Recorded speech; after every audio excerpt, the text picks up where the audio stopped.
बल मिलेगा और देखते ही देखते पूरे लोक का स्वामी बन जाऊंगा मैं। देवता सिर्फ देखते ही रह जाएंगे और संसार पर एक राक्षस का राज्य होगा। क्या कहा? मेरी बनाई सुंदर सृष्टि को अधर्म से कलंकित करोगे तुम? अधर्म का प्रचार करोगे? तेरा इतना दुस्साहस, मैं अभी तेरा नाश करता हूं। इतना कहकर ब्रह्मा जी ने कुछ पलों के लिए अपनी आंखें बंद की और अगले ही पल कालकूट विष का प्याला उनके हाथों में आ गया। इससे पहले कि कालकूट विष कली को स्पर्श कर पाता, कली वहां से भागकर क्षीर सागर में छिप जाता है। विष को क्षीर सागर में मिला दिया ताकि उस विष को पीकर कली को मृत्यु हो जाए। किंतु कली बड़ी चालाकी से इस विष से बच गया और वहीं सागर में छुपा रहा। दूसरी ओर देवताओं के महाराज इंद्र को स्वर्ग भ्रमण करते हुए दुर्वासा ऋषि दिखाई देते हैं। दुर्वासा ऋषि के पास उस समय एक पुष्पमाला थी। इंद्रदेव का अभिवादन करने के लिए उन्होंने वो माला इंद्र के गले में पहना दी। मैं स्वर्ग का महाराज देवराज इंद्र हूं और मेरे अभिवादन में दुर्वासा ऋषि ने दिया भी तो क्या, पुष्पों की ये तुच्छ सी माला।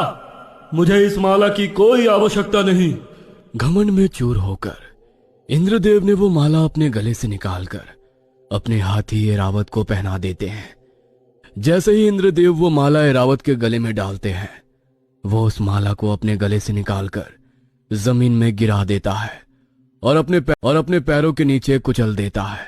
अपने दिए हुए उपहार का ऐसा अपमान देखकर दुर्वासा ऋषि बेहद क्रोधित हो जाते हैं और इस क्रोध में इंद्र को एक श्राप दे देते हैं। मेरा श्राप है कि जिस ऐश्वर्य के अभिमान में तुम मेरा अपमान कर रहे हो, वह तुमसे छिन जाएगा। लक्ष्मी तुमसे रूठ जाएगी और तुम्हारे धन बल में भी हानि होगी।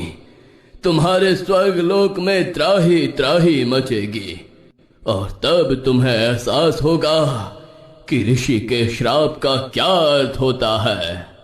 दुर्वासा ऋषि के श्राप के कारण देवता कमजोर होने लगे और उनके मान सम्मान और धन में हानि होने लगी, जिसके कारण इंद्र असुरों के साथ हुए युद्ध में हार जाते हैं। पूरे इंद्रलोक में त्राही त्राही मच जाती है। सभी देवतागण अपनी समस्या लेकर भगवान विष्णु के सामने प्रस्तुत होते हैं। ये सब दुर्वासा ऋषि के श्राप का परिणाम है। आप सभी के टूटते बल और यश में होती हानि अब सिर्फ अमृत के सेवन से ही ठीक हो सकती है।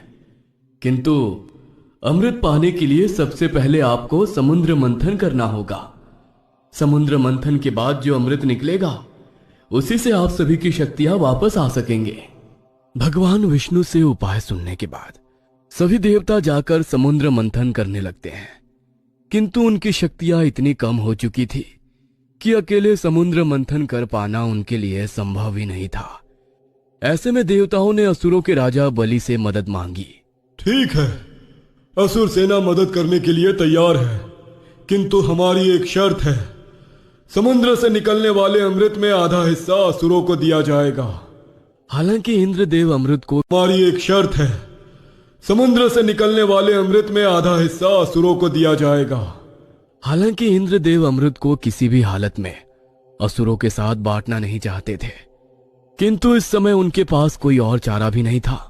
इसलिए ना चाहते हुए भी इंद्रदेव असुरों को अमृत का आधा हिस्सा देने के लिए तैयार हो जाते हैं। देवता और असुरों के बीच सहमति हो जाने के बाद समुद्र मंथन शुरू होता है।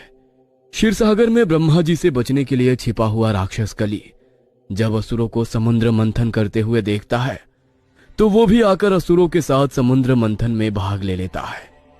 मंथन में अमृत से पहले भयानक तेज वाला विष निकलता है।